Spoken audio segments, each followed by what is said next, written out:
अब आपको उस खबर के बारे में बताते हैं जिसका देश की राजनीति पर जबरदस्त असर पड़ सकता है और आज ये टॉक ऑफ द टाउन। आज इलेक्टोरल बॉन्ड स्कीम यानी चुनावी बॉन्ड योजना पर सुप्रीम कोर्ट का बड़ा फैसला आया।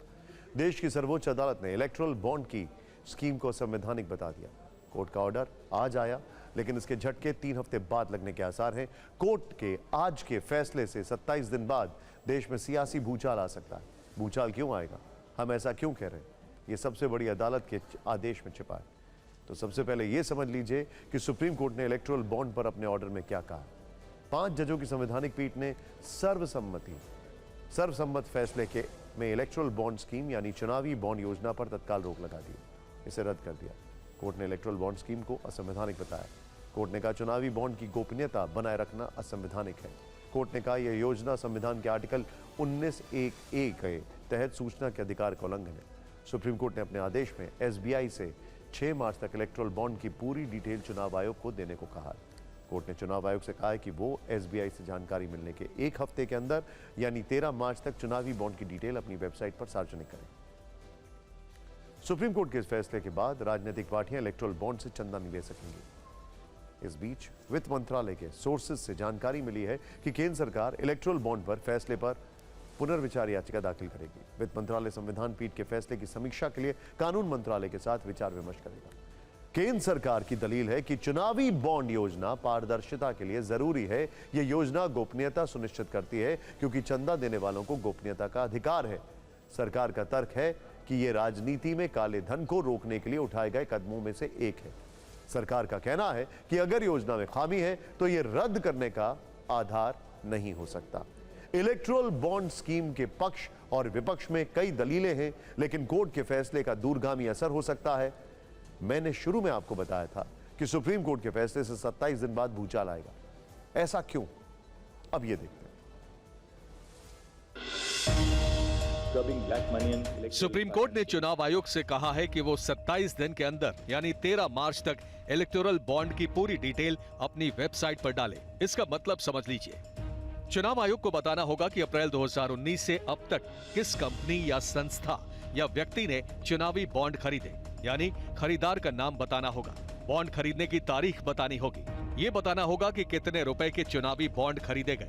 ये भी बताना होगा कि चुनावी बॉन्ड से किस पार्टी को चंदा मिला।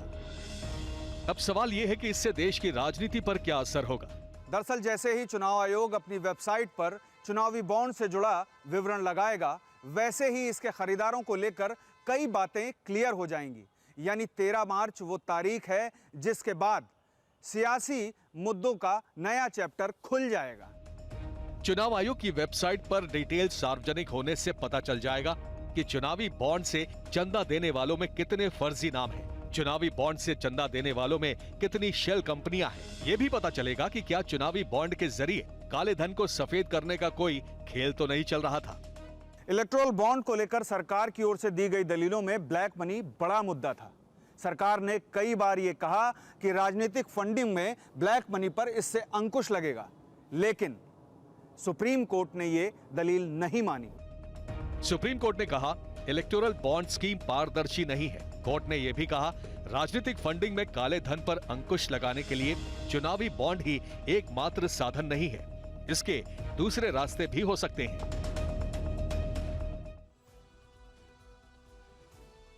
27 दिन बाद क्या होगा, इसकी एक झलक आज सुप्रीम कोर्ट के फैसले के बाद दिखाई दी। सुप्रीम कोर्ट के फैसले से विपक्षी दल खुश हैं।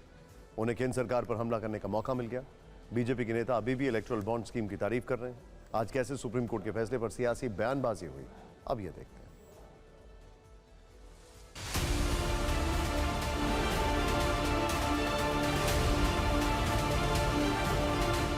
तो ये जरूरी था, ये सुप्रीम कोर्ट ने जो स्टेप लिया है एक हिस्टोरिकल स्टेप है। और इस तरीके की जो स्कीम है जो करप्शन को बढ़ावा दे रही थी और कहीं ना कहीं लोगों के अधिकारों का हनन कर रही थी, उस स्कीम को रद्द किया है। एक ऐतिहासिक फैसला है। अमेंडमेंट करा गया था कि कंपनीज जो हैं कितना भी पैसा पॉलिटिकल पार्टीज को दे सकती हैं। पहले जो रिस्ट्रिक्शन था कि अपना एनुअल प्रॉफिट से 7.5% से ज़्यादा नहीं दे सकती, वो भी रद्द कर दिया है।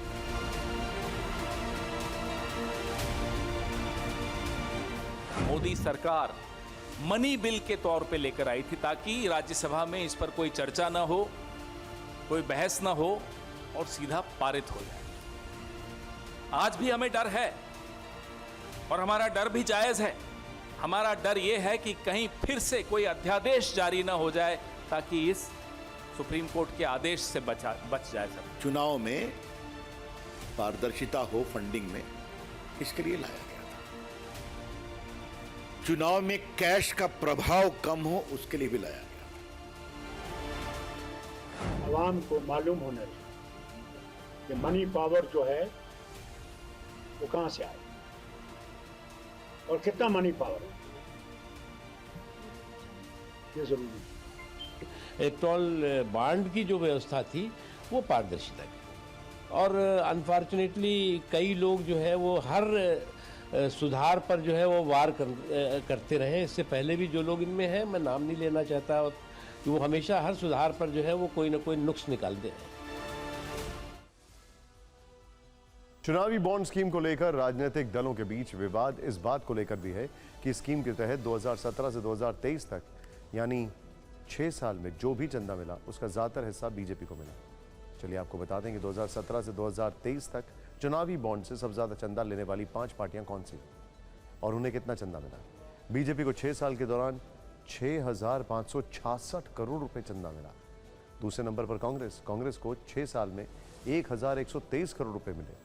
तीसरे नंबर पर टीएमसी रही, टीएमसी को 1,092 करोड़ रुपए मिले। चौथे नंबर पर बीजेडी को 6 साल में 774 करोड़ रुपए मिले।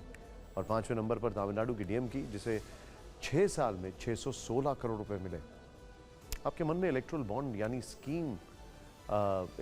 स्कीम यानी चुनावी बॉन्ड योजना को लेकर कुछ सवाल होंगे। सवाल ये कि आखिर इलेक्टोरल बॉन्ड क्या है, इस पर विवाद क्या है और इस पर रोक का मतलब क्या है, आइए देखते हैं।